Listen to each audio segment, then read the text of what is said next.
Hey everyone, in this video we're going to be looking at CircleCI, what it is, why it's important, and what you can do to get started with it, get your GitHub repositories hooked into it so that it's running your test suite for you. Taking a step back a little bit, what is CircleCI? CircleCI is a continuous integration service that allows you to run tests automatically when you update a repository so that you don't have to run your tests locally. Basically, that means that every time you push a commit to GitHub, Circle notices that and runs your tests, whether you're using RSpec for Ruby, PHP unit for PHP, PyUnit for Python, and so on. So the question is, why is that important? Like, why would you want that if you could just run your tests on a local machine? So it's important for several reasons. The idea of having your tests run remotely is significant for several reasons. It makes your testing experience overall a lot better in several ways. So have you ever run a suite of tests that takes a long time to finish? You know, if you only have like 5 or 10 tests, it could take a fraction of a second.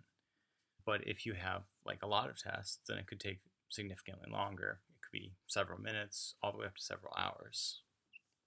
And that's not fun, right? So the idea of Circle is that you take advantage of the fact that servers have a lot more computing power than local machines do, and can thus get through your test suite faster than you could if you were just running it on your laptop or on your desktop. So that's a huge value proposition, especially if you have a lot of tests. But it's helpful even if you don't, for a couple other reasons. So one is that it makes it very easy to track your own progress. You can see here, ignore these Git messages, those aren't great. But the point is, because tests and because commits are at the very forefront of the UI and the UX of the website, it's very easy to see over the course of time how your code has changed and how have they been able to successfully pass the test that you have in place for it. It's very visually appealing, right? All these failed, then they succeeded, then they failed, succeeded again. And it looks like, you know, the most recent version is fixed, so good job. Now, another thing that isn't apparent here because I'm the only person working on this repository at the moment, but say you have a few other people or even a lot of other people contributing to a repository. All of their commits and the results of their tests would show up here in the timeline for you. And so you can sort of track your own progress, and you can track your teammates' progress, and they can track yours as well. So it just makes it a lot easier to have transparency as far as code changes in a team. So I hope that sort of makes the value proposition clear to you.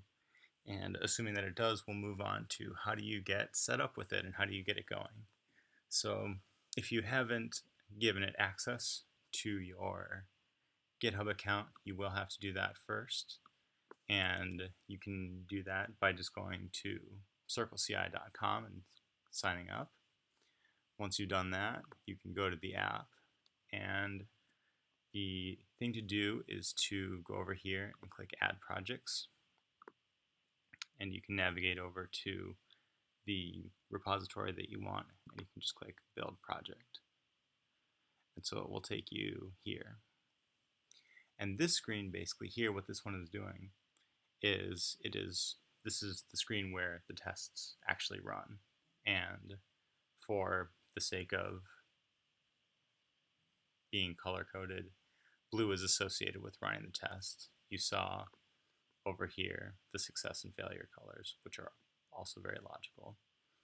So while these tests are running, I want to take you over to a special configuration file, which you will probably have to put into the root directory of your project.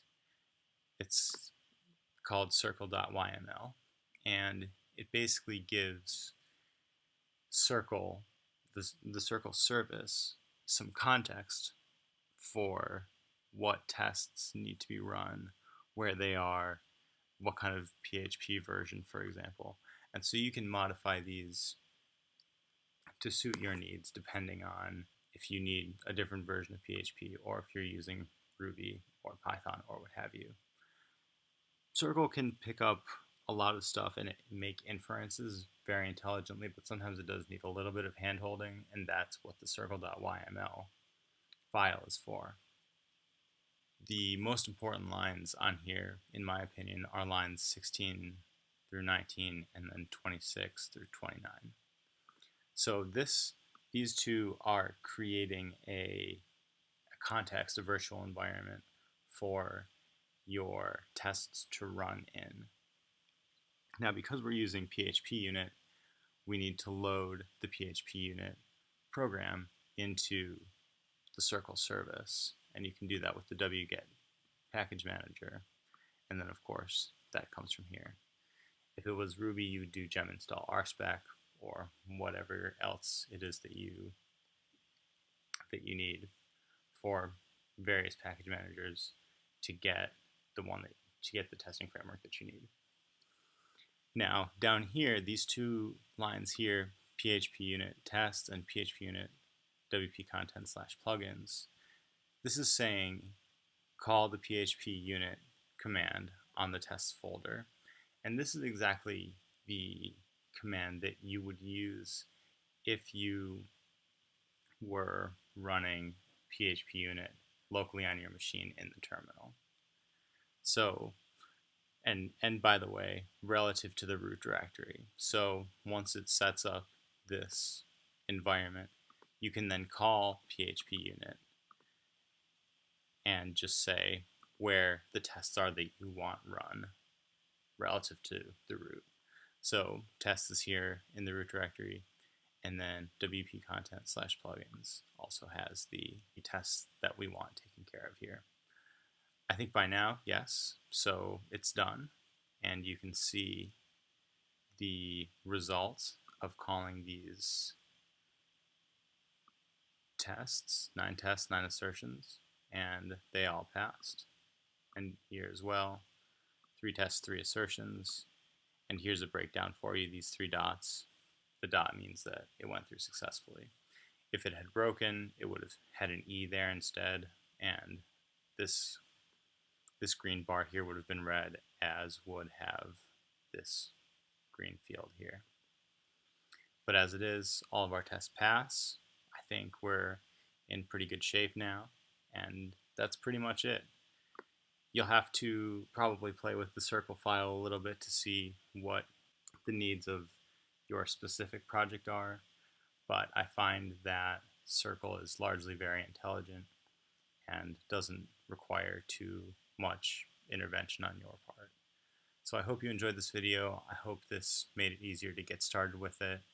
I remember when I was first using Circle, it was a little bit less intuitive, and now that I know a little bit more, it's a lot more straightforward, and it's a very powerful service, so I hope you enjoy it as much as I do. I'll see you all in the next video. Thanks.